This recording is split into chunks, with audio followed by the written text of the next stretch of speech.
Hello students, yesterday we have studied about unbalanced forces, and today, as I already told you previous day, that tomorrow we will start Newton's law of motion. So we are going to start a very important part which is known as Newton's law of motion. So let us start. What is Newton's law of motion? Newton gave three laws to describe the motion of objects, which is known as Newton's laws of motion. Newton studied a lot about motion, and later he gave three laws related to motion, which is known as Newton's law of motion. Newton's law of motion give a precise definition of force and establish a relationship between the force applied on an object and the state of motion acquired by it. Now we will know the laws of motion and consider some of their important applications. So let us first start Newton's first law of motion. What Newton's first law of motion states? Newton's first law of motion states that a body at rest will remain at rest and a body in motion will continue in motion in a straight line with a uniform speed unless an external force is applied upon it to change its state of rest or of uniform motion. So Newton का पहला गति नियम क्या कहता है? Newton का पहला गति नियम कह रहा है कि जो वस्तु विरामावस्था में है वह विरामावस्था में ही रहना चाहती है और जो वस्तु मोशन में है वह मोशन में ही एक समान चाल से सरल रेखा पर गतिशील रहना चाहती है जब तक उस पर कोई बाह्य बल नहीं लगाया जाए जिससे कि उसका विरामावस्था या गति की अवस्था परिवर्तित हो जाए। मतलब जो वस्तु जिस अवस्था में है वो अपने स्थिति को बनाए रखना चाहती है जब तक कि उस पर बाहरी कोई बल न लगाया जाए। तो जब तक कोई बाह्य बल किसी वस्तु पर नहीं लगाया जाए तो स्थिर वस्तु स्थिर रहना चाहती है और गतिशील वस्तु एक सरल रेखा पर अपने गति को बनाए रखना चाहती है। ऐसे ही हम न्यूटन का पहला गति नियम कहते हैं। उदाहरण देखते हैं, जैसे एक किताब टेबल पर रखी हुई है तो अब विरामावस्था में है, रेस्ट में है, यह अपने आप एक जगह से दूसरे जगह नहीं जाएगी। जब तक कोई उसको उठा करके दूसरे जगह नहीं रखेगा किताब अपने आप एक जगह से दूसरे जगह नहीं जा सकती। यानी उसकी स्थिति को बदलने के लिए, उसे विरामावस्था से गतिशील करने के लिए हमें एक बाहरी बल लगाना होता है। किताब को हम अपने हाथों से उठाते हैं, मस्कुलर फोर्स लगाते हैं और तब किताब एक जगह से दूसरे जगह तक जाती है। इसी तरह से अगर पहाड़ के किनारे कोई पत्थर पड़ा हुआ है तो पत्थर अपने आप जो है वहाँ से उठ करके दूसरे जगह नहीं जाता है। जब हम उसको पुश करेंगे, मस्कुलर फोर्स लगा के पुश करते हैं, तब जो है अनबैलेंस्ड अगर फोर्स लगा तो पत्थर दूसरे जगह पर जाता है। यानी जब तक हम बाहरी बल नहीं लगाएंगे, जब तक कोई एक्सटर्नल अनबैलेंस्ड फोर्स किसी वस्तु पर काम नहीं करेगा, वस्तु अपने स्थिति को बनाए रखना चाहती है। जो वस्तु विरामावस्था में है वह विराम में ही रहना चाहती है और जो गति में है वो गति में रहना चाहती है। कार तब तक नहीं रुकती है जब तक हम ब्रेक नहीं लगाते हैं। ब्रेक लगा करके तब कार को हम रोकते हैं।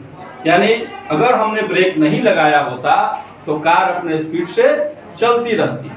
यानी वह भी अपनी स्थिति को बनाए रखना चाहती है। तो प्रत्येक वस्तु जो है अपनी स्थिति को बनाए रखना चाहती है जब तक उस पर कोई बाह्य अनबैलेंस फोर्स नहीं लगाएंगे तब तक उसकी स्थिति नहीं बदलती है। इसे ही हम न्यूटन का पहला गति नियम कहते हैं। न्यूटन के पहले गति नियम से हमें इनर्शिया के बारे में जानकारी मिलती है। Concept of inertia and definition of force. तो जड़त्व का सिद्धांत और बल की परिभाषा न्यूटन के पहले गति नियम से हमें प्राप्त होता है। कभी हम लोगों ने एग्जाम्पल देखा कि जो वस्तु विरामावस्था में है वह विरामावस्था में रहना चाहती है यानी प्रत्येक वस्तु जो है उसमें ऐसी प्रवृत्ति पाई जाती है कि अगर वह रेस्ट में है तो वह रेस्ट में रहना चाहती है, अगर वह गति में है, मोशन में है, तो वह मोशन में ही रहना चाहती है। तो इसी गुण को हम इनर्शिया कहते हैं, हिंदी में जिसको हम कहते हैं जड़त्व। तो जड़त्व क्या है, इनर्शिया क्या है? जड़त्व किसी वस्तु का वह गुण है जिसके कारण वस्तु अपने स्थिति में परिवर्तन का विरोध करती है। स्थिति में परिवर्तन मतलब विरामावस्था में है तो वह विरामा में ही रहना चाहती है, अगर वह गतिशील है तो अपने गतिशील अवस्था में ही रहना चाहती है। तो वह गुण जिसके कारण वस्तु अपने स्थिति को बनाए रखना चाहती है उसे ही हम कहते हैं इनर्शिया। तो जब कोई वस्तु विरामावस्था में है तो वह विरामावस्था में रहेगी, गतिशील अवस्था में है तो यूनिफॉर्म मोशन में रहना चाहेगी, और यही गुण उस वस्तु का इनर्शिया कहलाता है। तो जब किसी वस्तु का इनर्शिया ज़्यादा होगा तो इसे स्थिति परिवर्तित करने के लिए ज़्यादा बल की आवश्यकता होती है। जैसे भारी कोई पत्थर है तो उसको हमें हटाना है, उसको हमें मोशन में लाना है तो ज़्यादा बड़ा बल का आवश्यकता होगा। छोटे पत्थर को अगर हमको हटाना है तो हल्के बल से हम उसको हटा सकते हैं। यानी वस्तु जितना हेवी होगा उतना ज़्यादा हमको बल लगाना होगा। यानी कहने का अर्थ यह हुआ कि भारी वस्तु में हल्की वस्तु से ज़्यादा जड़त्व होता है। जो वस्तु जितनी भारी होगी उसमें जड़त्व उतना ही अधिक होगा। जैसे एक पत्थर जो है उसमें एक फुटबॉल से ज़्यादा जड़त्व होता है। जब हम पत्थर को किक करते हैं तो यह जो है हाई इनर्शिया के कारण अपने स्थान से नहीं हटता है। जब हम फुटबॉल को किक करते हैं तो यह लंबे दूरी तक जाता है। हमारा किक जो है उस पर फोर्स की तरह काम करता है और फुटबॉल कुछ दूर चला जाता है। तो इस प्रकार से पत्थर जो है यह अपनी अवस्था परिवर्तन का विरोध करता है और फुटबॉल उतना ज़्यादा विरोध नहीं करता। यानी पत्थर में फुटबॉल से ज़्यादा जड़त्व है। क्यों ज़्यादा जड़त्व है? क्योंकि फुटबॉल हल्का है और पत्थर हमारा भारी है, तो भारी वस्तु में जड़त्व ज़्यादा पाया जाएगा। इसी तरह से एक क्रिकेट का जो बॉल है, गेंद है, उसमें एक रबड़ के बॉल से दोनों का अगर साइज एक ही हो, दो एक ही साइज का एक क्रिकेट बॉल लें, एक रबड़ का बॉल लें, तो क्रिकेट के बॉल में एनर्शिया ज़्यादा होगा। क्यों ज़्यादा होगा? क्योंकि इसका मास जो है वो ज़्यादा है। रबड़ वाले गेंद से क्रिकेट के गेंद का मास यानी द्रव्यमान ज़्यादा होता है, इसलिए इसमें ज़्यादा एनर्शिया होगी। दूसरी ओर रबड़ के गेंद में कम एनर्शिया होगा क्योंकि इसका मास कम है। यानी कहने का अर्थ यह हुआ कि किसी वस्तु का जो इनर्शिया है वह मास पर डिपेंड करता है, वस्तु के द्रव्यमान पर ही जड़त्व निर्भर करता है। अगर किसी वस्तु का द्रव्यमान 1 किलोग्राम है और दूसरे का 20 किलोग्राम है, तो जिस वस्तु का द्रव्यमान 20 किलोग्राम है उसमें एनर्शिया ज़्यादा होगी, और इसे 1 किलोग्राम वाले को एक जगह से दूसरे जगह हटाना आसान है और 20 किलोग्राम वाले को एक जगह से दूसरे जगह हटाना थोड़ा मुश्किल है, क्योंकि 20 किलोग्राम वाले का एनर्शिया ज़्यादा है।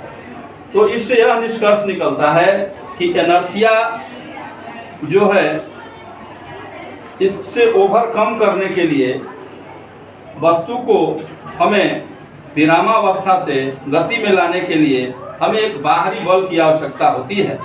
यह भी ध्यान देना है कि न्यूटन का पहला गति नियम जो है इसे कभी कभी हम लोग गैलीलियो का जड़त्व नियम भी कहते हैं।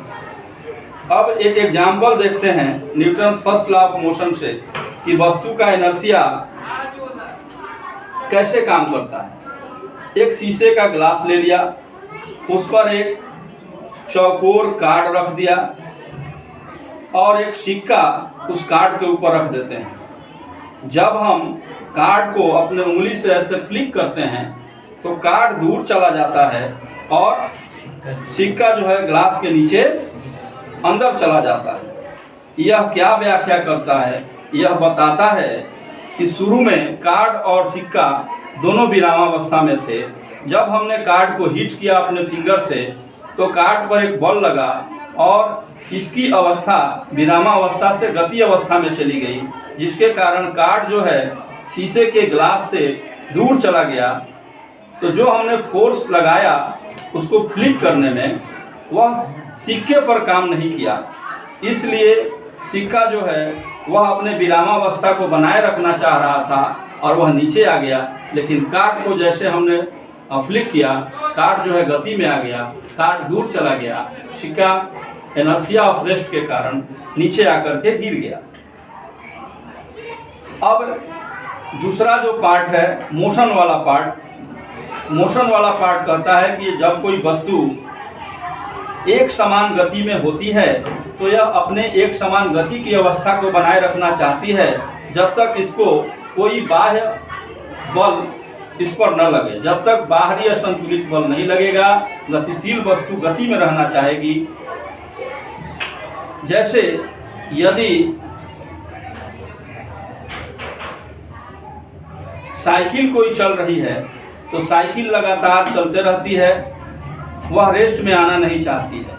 अगर हम पैडलिंग मारना छोड़ देते हैं तो साइकिल जो है सदा के लिए नहीं चलती है, कुछ समय के बाद यह रेस्ट में आ जाती है। तो इस प्रकार से हमने देखा कि जड़त्व जो है, इनर्शिया जो है, दो प्रकार का होता है। एक है इनर्शिया ऑफ रेस्ट, दूसरा है इनर्शिया ऑफ मोशन।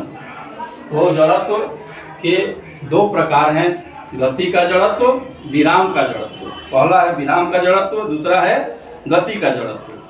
तो और हम कुछ बातों को देखेंगे जिससे जड़त्व का परिभाषा और क्लियर होगा। कुछ एग्जाम्पल हम देखते हैं। तो जब एक टंगी हुई कारपेट को छड़ी से पीटा जाता है तो धूल कण नीचे गिरने लगते हैं, क्योंकि छड़ी का जो बल है वह कारपेट को क्या करता है, गति में ला देता है, लेकिन धूल कण विरामावस्था में रहना चाह रहे हैं, इसलिए धूल कण उससे नीचे गिर जाते हैं। इसी प्रकार से जब कोई पेड़ है उसको जोर से हम हिलाते हैं तो इसके फल और पत्तियां नीचे गिर जाती हैं।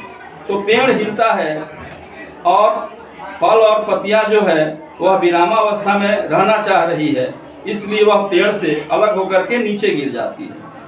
इसी प्रकार से जब कोई कार या बस अचानक खुलती है तो क्या होता है, पैसेंजर पीछे की ओर झुक जाता है। ऐसा आपने अनुभव किया है, क्योंकि उनका इनर्शिया जो है, जिसके कारण पैसेंजर जो है अपनी विरामावस्था में रहना चाह रहे हैं, लेकिन कार या बस आगे की ओर बढ़ना चाहती है। जब कोई चलती हुई कार या बस अचानक रुकती है तो पैसेंजर जो है आगे की ओर झुक जाते हैं। ऐसा क्यों होता है? क्योंकि पैसेंजर का जो इनर्शिया है वह अपने मोशन की अवस्था को बनाए रखना चाह रहा है। इसी तरह से सीट बेल्ट जो है कार में लगाए जाते हैं, क्योंकि अगर तेज गति से कोई कार चल रही है, अचानक उसको ब्रेक लगाना पड़ता है, तो पैसेंजर आगे की ओर तेजी से बढ़ जाते हैं और सीट बेल्ट लगा होता है तो उनका इंजरी जो है रुक जाता है। इसलिए आज देखेंगे हम लोग कि जितने भी कार आ रहे हैं उन कारों में जो है सीट बेल्ट वगैरह लगाया जा रहा है, एयर बैग्स भी अब आ गए हैं। तो जब कार या कोई बस किसी कोने पर तेजी से ऐसे मुड़ती है तो हम लोग दूसरे तरफ झुक जाते हैं। इसका कारण क्या है? इसका कारण वही इनर्शिया ही है। इसी प्रकार से चलती बस या ट्रेन से कूदना खतरनाक होता है। जब व्यक्ति चलती बस से कूदते हैं उनका शरीर का हिस्सा अभी मोशन में बना रहता है, लेकिन पैर अचानक विरामावस्था में आ जाते हैं, जिसके कारण व्यक्ति जमीन पर गिर जाता है। तो न्यूटन के पहला नियम हमें बल का परिभाषा देता है। बल जो है किसी वस्तु के अवस्था को परिवर्तित करता है। अगर कोई वस्तु विरामावस्था में है या कोई वस्तु गति की अवस्था में है तो बल लग करके उसकी विरामावस्था या गति की अवस्था में परिवर्तन लाता है। तो बल एक प्रभाव है जो किसी वस्तु में एक्सीलरेशन ले आता है या रिटार्डेशन ले आता है। बल एक वेक्टर क्वांटिटी है, सदिश राशि है, जिसमें मैग्नीट्यूड के साथ साथ दिशा भी होता है। तो नेक्स्ट डे हम लोग मोमेंटम के बारे में जानेंगे। मोमेंटम क्या है।